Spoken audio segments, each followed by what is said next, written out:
Hello to all students. Next topic है salient features of development of chick up to the 72 hours incubation. चिक के development के लिए सारी स्टेजेस हम पढ़ेंगे और उनके ओवम के स्ट्रक्चर के बारे में भी देखेंगे. क्लीवेज भी यहाँ पर इंक्लूड किया गया है. चिक का डेवलपमेंट जो होता है वो started when fertilization occurs in oviduct. Oviduct या फिलिपिन ट्यूब में ही चिक का भी डेवलपमेंट शुरू हो जाता है, यानी फर्टिलाइजेशन हो जाता है.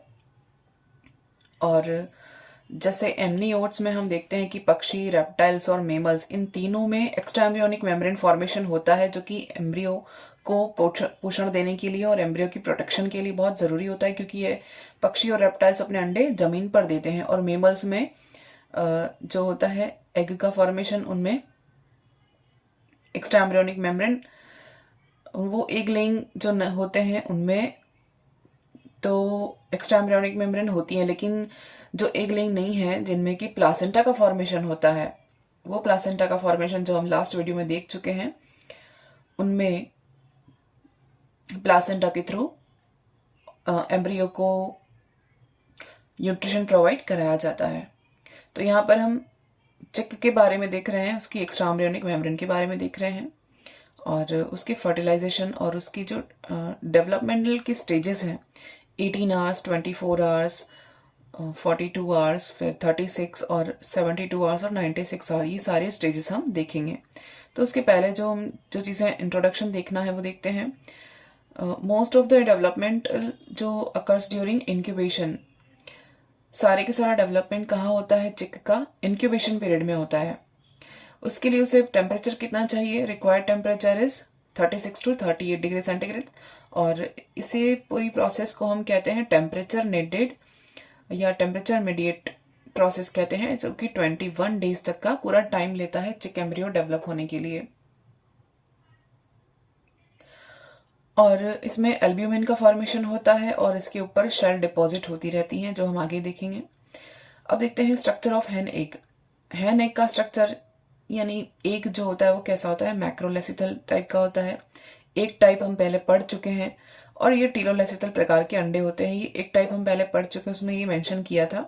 और क्लीवेज पैटर्न पर देखें तो discoidal pattern, discoidal cleavage pattern होता है, या इसे मेरोब्लास्टिक क्लीवेज भी कहते हैं. बहुत इंपॉर्टेंट टॉपिक है.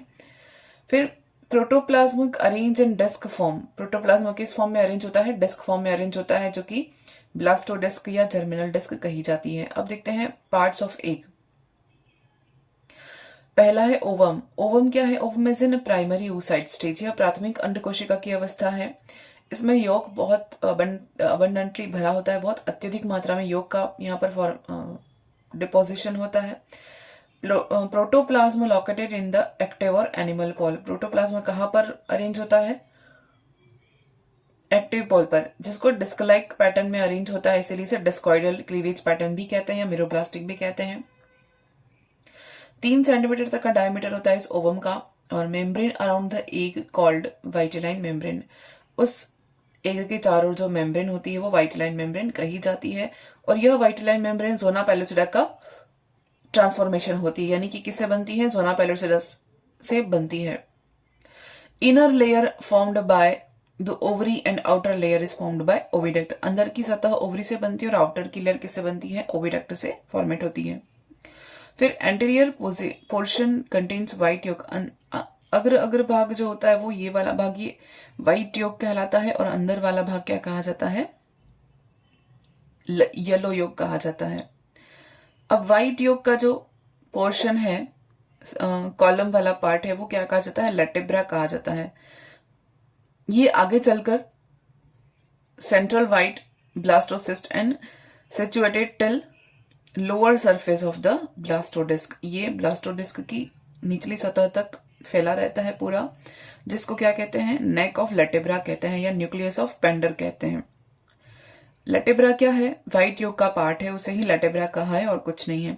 अब केमिकल कंपोजिशन देखें तो 1% कार्बोहाइड्रेट रहेगा ओवम के अंदर, 48.7% वाटर, 32.6% फॉस्फोलिपिड्स रहेंगे और 16.6% प्रोटीन्स रहेंगे.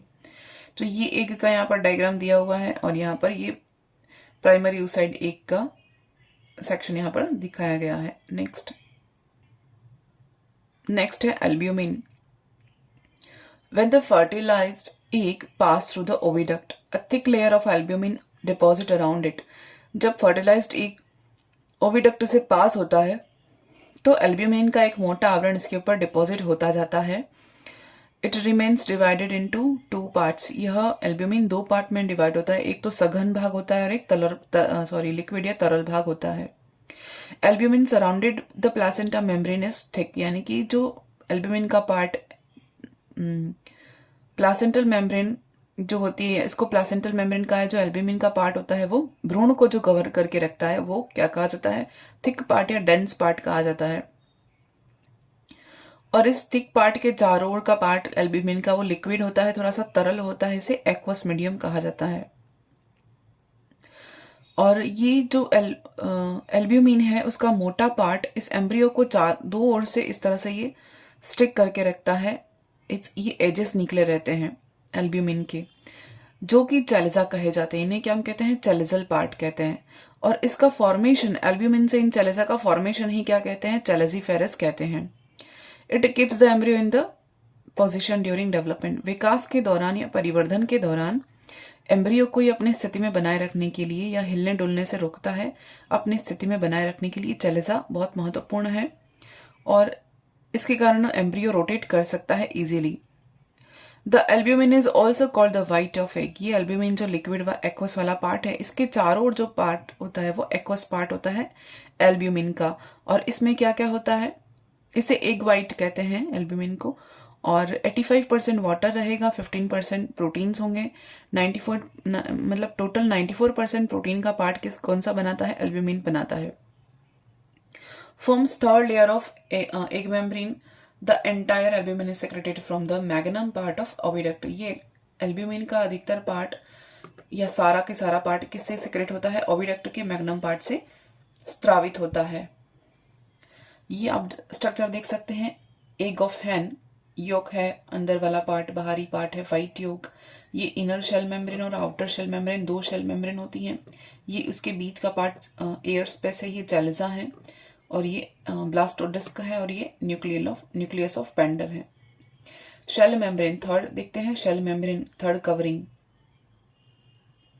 2 shell membrane are found around albumin. Albumin के चारों ओर 2 तरह की शेल मेम्ब्रेन होती हैं। They are secreted from isthmus part of oviduct. कहाँ से सिक्रेट हो रही हैं, ओविडक्ट के एस्थमस पार्ट से सिक्रेट होती हैं। This membrane are made up of keratin fibre. ये मेम्ब्रेन किससे बनती है, केराटिन फाइबर से बनती है। और both of shell membrane are closely adjacent. दोनों शेल मेम्ब्रेन क्या होती हैं, बहुत ही क्लोजली एडजेसेंट होती हैं। किसको छोड़कर, एक ब्लंट एंड को छोड़कर, यहाँ पर एक ब्लंट एंड एम्ब्रियो का एक एंड या इसको छोड़कर ये दोनों बहुत ही क्लोजली अटैच्ड होती हैं, जिससे कि इसे एयर स्पेस मिल सके। तो यहाँ पर क्या बन जाता है, एक एयर स्पेस बन जाता है, जिससे कि एम्ब्रियो को रेस्पिरेशन में हेल्प मिल सके। नेक्स्ट देखते हैं shell. Shell is the outer most layer. सबसे बाहरी परत कौन सी कही जाती है, शेल। ये प्रोटेक्टिव कवरिंग होती है, वाइट कलर की कवरिंग होती है। इसमें बहुत सारे पोर्स प्रेजेंट होते हैं, ये पोरस होती है और कैल्केरियस होती है, यानी कैल्शियम कार्बोनेट की बनी होती है। इसका स्त्राव होता है ओविडक्ट से, अंडवाहिनी से इसका स्त्राव होता है। ये डायरेक्टली क्वेश्चन बनते हैं इस तरह से। और 7000 से 10,000 तक की पोर्स इस पर प्रेजेंट होते हैं, जिससे कि यहाँ पर एयर का एक्सचेंज हो सके, CO2 और ऑक्सीजन का एक्सचेंज हो सके। और इन पोर्स का डायमीटर होता है 0.04 से 0.05। They are tertiary egg membrane. ये तृतीयक अंड झिल्ली होती है, जो शेल है वो तृतीयक अंड झिल्ली होती है। जब हमने एग मेम्ब्रेन के बारे में सेकेंड वीडियो में देखा था तब उसमें मेंशन किया था। फिर after 24 hours of fertilization egg release, 24 घंटे फर्टिलाइजेशन के या निषेचन के 24 घंटे के बाद अंडा रिलीज हो जाता है और ये मैच्योर एग में कन्वर्ट हो जाता है। मैच्योर एग में कन्वर्ट होने के लिए इसे इंक्यूबेशन की जरूरत पड़ती है, यानी कि आगे डेवलपमेंट के लिए अंडे को क्या जरूरत पड़ेगी, इंक्यूबेशन की जरूरत पड़ेगी। यानी ड्यूरिंग इंक्यूबेशन ही ये पूरा की पूरा डेवलप होता है, उसके पहले ये डेवलप नहीं होता। अब क्लीवेज देखते हैं। In hen cleavage of zygote occurs only when it is coming down the oviduct. जब ये ओविडक्ट से बाहर आता है तभी इसका क्लीवेज शुरू होता है। When the third egg membrane are formed, oviduct is during the 72 hours of incubation. जब थर्ड एग मेम्ब्रेन फॉर्म्ड होती है तब ये क्या करता है, इंक्यूबेशन में पार्टिसिपेट करता है या इंक्यूबेशन स्टार्ट होता है. Cleavage starts after 3 hours of fertilization, यानी फर्टिलाइजेशन के 3 घंटे के बाद ही विदलन शुरू हो जाता है. इन हैन क्लीवेजेस मेरोप्लास्टिक और पार्शियल. हैन में विदलन किस प्रकार का होता है, मेरोप्लास्टिक होता है, और पार्शियल यानी आंशिक विदलन होता है या डिस्कॉइडल कहते हैं. This that is the cleavage furrow are limited to the germinal disc only, यानी कि क्लीवेज कहाँ तक रहता है, क्लीवेज फरो कहाँ तक बनता है, क्लीवेज या विदलन खांच कहाँ तक बनती है, ओनली जर्मिनल डिस्क तक ही लिमिट रहती है. उसे पूरा विदलित नहीं करती, अंडे को पूरा विदलित नहीं कर सकती या जाइगोट को पूरा विदलित नहीं करती. Even these the represented by the centres of cytoplasm containing nuclei only. यद्यपि यह क्या होता है, कहाँ तक रिप्रेजेंट करती है, ओनली साइटोप्लाज्म के केंद्र तक या न्यूक्लियाई के केंद्र तक ही इसको फरो बना सकती है. इसको कंप्लीटली 2 पार्ट में डिवाइड नहीं करती, यानी the cleavage furrow do not cut the germinal disc completely. Germinal disc को पूरी तरीके से विदलित नहीं कर पाती. As a result, the edges of the central cell and the unsegmented cytoplasm around them are demarcated. The periphery zone is called the periblast or marginal zone. यानी कि इसके परिणाम स्वरूप क्या होता है कि 2 edges of the central cell यानी कि केंद्रीय कोशिका जो होती है वो अनसेगमेंटेड साइटोप्लाज्म छोड़ती है, यानी साइटोप्लाज्म कैसा रहेगा, अनसेगमेंटेड रहेगा, 2 पार्ट में कंप्लीटली डिवाइड नहीं हो पाएगा. और पेरीफेरी में क्या रह जाएगा, पेरीब्लास्ट या मार्जिनल कोशिका या मार्जिनल जोन बनाएंगी. अब हम इसको विदलन देखते हैं, विदलन के टाइप्स देखते हैं. प्रथम जो विदलन होता है, फरो इज मेरिडोनियल. जो खांच बनती है वो कैसी होगी, रेखांशिक होगी. ये पूछा जाता है कि पक्षी में या मुर्गी में प्रथम विदलन का प्रकार कैसा होता है, तो प्रथम विदलन कैसा होता है, मेरिडोनियल होता है. पास थ्रू जर्मिनल डिस्क, किसके पास से गुजरता है, जर्मिनल डिस्क के पास से गुजरता है. गोज फ्रॉम एक्टिव पोल, और एक्टिव पोल की ओर जाता है. एक्टिव पोल से सक्रिय पोल से इनएक्टिव पोल की ओर जाता है. गोज फ्रॉम एक्टिव पोल यानी animal pole to inactive pole यानी अक्रिय या वेजिटल पोल की ओर जाता है. Does not divide the germinal disc, किसको डिवाइड नहीं कर पाता, जर्मिनल डिस्क को या ब्लास्टो डिस्क को ये डिवाइड नहीं कर पाता. इधर इन द लेंथ और हाइट, यानी कि न तो लंबाई में और न ही हाइट में ये डिवाइड कर पाता है. As a result 2 blastomere separates only partially, यानी कि आंशिक रूप से ही 2 ब्लास्टोमेयर का डिवीजन होता है, पूरी तरीके से कंप्लीटली डिवीजन नहीं होता. फिर है सेकेंड डिवीजन, द्वितीय विदलन कैसा होता है इनमें, ऑल्सो मेरिडोनियल. सेकेंड विदलन भी कैसा होगा, ऑल्सो मेरिडोनियल, यानी कि रेखांशिक विदलन होगा दूसरा भी. begins when the egg passing through the isthmus, जब isthmus से पास होता है अंडा तब ये सेकेंड विदलन होता है. और perpendicular to the first cleavage, यानी फर्स्ट क्लीवेज के परपेंडिकुलर लंबवत होता है. And it pass through it cutting it in the middle, यानी मध्य से ये सेक्शन कटिंग होता है और इसके परपेंडिकुलर होता है फर्स्ट वाले विदलन के. और ये भी रेखांशिक होगा, यानी कि कंप्लीट नहीं होगा, मेरिडोनियल ही होगा. फिर देखते हैं थर्ड विदलन. Third fusion groove is vertical. अब तीसरा विदलन कैसा है, उदग्र होता है, वर्टिकल होता है. ये क्वेश्चन आते हैं एग्जाम में, पूछते हैं. अगर आप प्रीवियस ईयर के पेपर्स देखेंगे आरपीएससी के तो उसमें आपको मिलेंगे कि पर्टिकुलर हैन में ही पूछा जाता है, मुर्गी में पूछा जाता है और मेढक, इन दोनों का पूछा जाता है. तो मेढक भी पढ़ेंगे हम, फ्रॉग में भी पढ़ेंगे, अभी हैन का पढ़ रहे हैं. तो इसमें थर्ड प्रकार का विदलन किस तरह का, कौन सा पैटर्न का होता है, फोर्थ कैसा होता है, फर्स्ट कैसा होता है, ये क्वेश्चन आते हैं. तो थर्ड फ्यूजन ग्रोव कैसी बनेगी, वर्टिकल बनेगी. Parallel to the first fusion groove, यानी कि किसके समांतर बनेगी, फर्स्ट के समानांतर बनेगी और थर्ड वाली उदग्र बनेगी. बट इरेगुलर, यानी कि ये इरेगुलर होती है.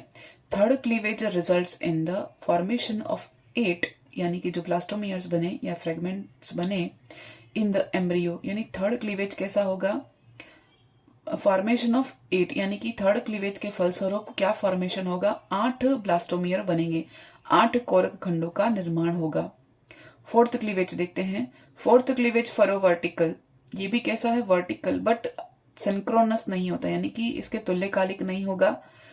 It divides all the 8 blastomere formed as a result of third cleavage. तो थर्ड क्लीवेज के रिजल्ट से जो 8 ब्लास्टोमियर बने थे उनको ये सबको एक साथ काटेगा, मतलब और एक डिवीजन होगा, जिससे कि ये 8 तो ब्लास्टोमियर सेंट्रल के रह जाएंगे और 8 ब्लास्टोमियर पेरीफेरी में रह जाएंगे, यानी सबको 8 को ये एक तल में काटेगा, फोर्थ वाला क्लीवेज।